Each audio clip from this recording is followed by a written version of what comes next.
در این میدان در مساحت 4 گکتار زمین تخم پیاز کاریده شده و برای سبزانیدن آن این شب و روز زمین تشنه آب است. ذکرالله نظرов سردار خواجگی دهقانی به نام عبدالحمید چرنه میگوید که در بعضی جایهایی که زمین آب خورده است نهال تخمی سبز شده است، لیکن قسم بسیاری زمین به آب مانده آب طلب می باشد. کشتی نمی دیم 3 ماه بگه میشوه برای بعدی گندم بودرینگ کردیم. بودرینگ خیلی 2 تکه نکی سیم دا دیرتر میشید جوش جوف کردیم پیاز قبیدش انا کوریدیم انا برای که زمستون نشده باید وقت هر چیز وقت خودش خاطی باید کوریدن در کار وقتی خودش خاطی تیار کردیم زمینم مثلا تیار کردیم آومون خوک شد انا بماندیم یکی اومد اینا بود خمیره چوشیدیم مثلا اینا او سر کردیم با اینا آومون خوک شد نمیدونم چیکار کنیم اگه در زمین‌های حدودی دهاتی به نام عبدی‌عوض در ناحیه وسه در وقت اوج کشتی تیرماهی دادن آب فلزی قطع گشت. این زمین برای کشتی گندم آماده کرده شده است. برای کشتی تخمی دهقان کی آمدن آب را انتظار است.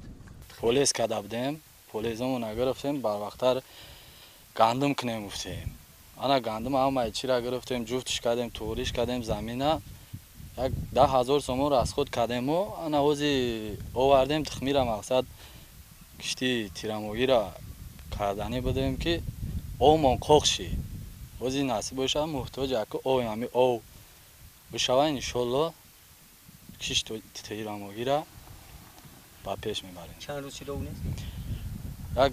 2 روز شد آو نیست نمی زمین هزی خوک که محتاج مراجعت کردین یک جا که برای یک دو جا گفتم انشالله نصیب گفته استند و نشده استند مقصد وقت بگذرد کمتر دیرتر میشود کشتی تیرماهی دست پیدا میکنه.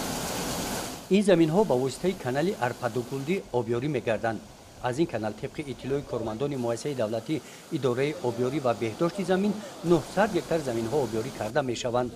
کانال پر از آب میباشد اما سبب قطع قوه برق در پایگاه آبکشی پنجراب جنوبی پایگاه آبکشی جنوب است گفتند دهقانان.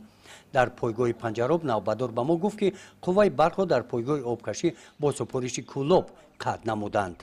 پایگاه آبکشی جنوبی واقع در دهه جوریز از بی‌برقی فعالیت ندارد و زراعت از بیابی سوخته ایستاده است و آب کانال ارپدوگلدی باشد قسم زیادی آن به دریا اسرافکارانه رفته می‌ریزد.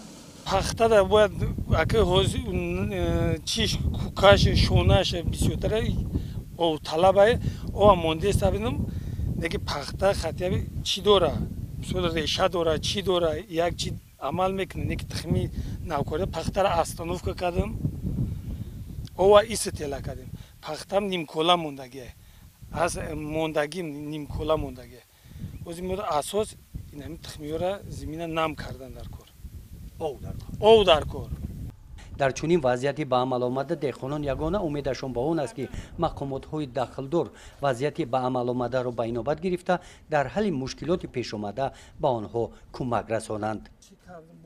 گزارش خواجه نظریف خدای نظر زهروف از ناحیه وسه برای برنامه اطلاعاتی نوید.